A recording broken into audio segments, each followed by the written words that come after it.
A historic Tobago House of Assembly election has resulted in a political stalemate with regards to convening a new session of the Assembly legislature.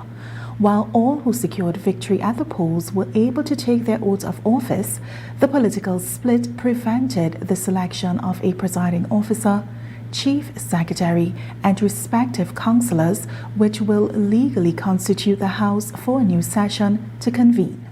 Under the auspices of the President of the Republic of Trinidad and Tobago, Her Excellency Paula-Mae Weekes, ORTT, the 11th inauguration ceremony of the THA was conducted, by which elected representatives were invited to take their oath as assemblymen. First was PDP's Chief Secretary candidate and Deputy Political Leader.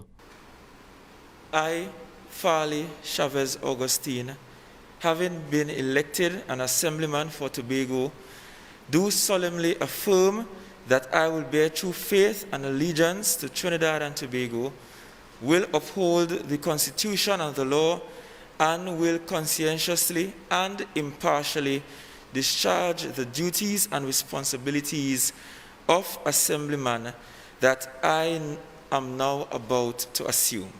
Augustine was then followed by his 5 colleagues in the PDP to take their oath to serve the people of Tobago and their respective districts. Next was the inauguration of representatives from the PNM, which saw the party's political leader sworn in first. I, Tracy Davidson Celestine, having been elected an assemblyman for Tobago, do solemnly swear that I will bear true faith and allegiance to Trinidad and Tobago, will uphold the Constitution and the law, and will conscientiously and impartially discharge the duties and responsibilities of assemblyman that I am now about to assume. As to mirror the symmetrical divide, her 5 colleagues from the PNM were all sworn in under the supervision of Her Excellency.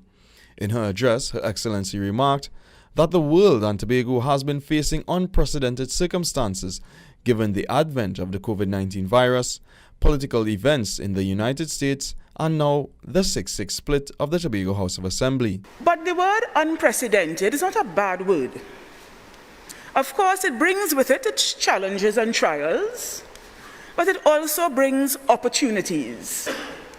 Opportunities to reimagine and re-engineer how we do business. And it gives us a wonderful opportunity to think whether or not we can serve better. After urging assemblymen to fulfill their duty to the people of Tobago, a toast was raised to commemorate the occasion. Even with all the uncertainty, I think it would be remiss of me if I did not ask you to stand and with me raise a toast.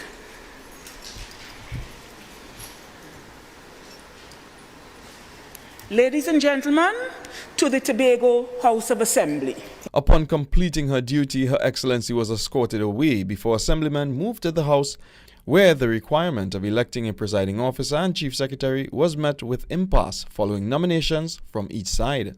In accordance with Section 7.1 of the Tobago House of Assembly Act No. 40 of 1996, the members of the Tobago House of Assembly are now invited to elect a presiding officer for the Tobago House of Assembly. I'd like to nominate Ms. Ingrid Melville for the position of presiding officer of the Tobago House of Assembly. Madam Clerk, I wish to nominate to this August House for the position of presiding officer, Mr. Julian Skeet. After being locked in stalemate of 6-4 and 6 against via secret ballot, the clerk of the House then moved to verbal vote, which resulted in another 2 rounds of being deadlocked. Members, the question proposed is that Julian Skeet be elected the presiding officer of the Tobago House of Assembly. All in favor say aye. Aye. All in favor say nay.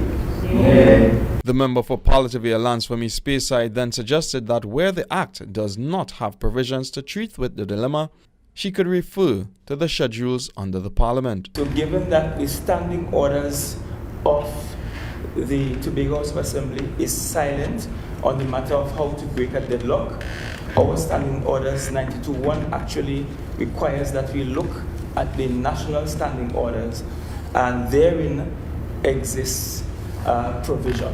So I wish to just state that interjection. Prudent to follow procedure in this unprecedented situation, the clerk then moved to suspend the House. Ryan McCool, Channel 5 News.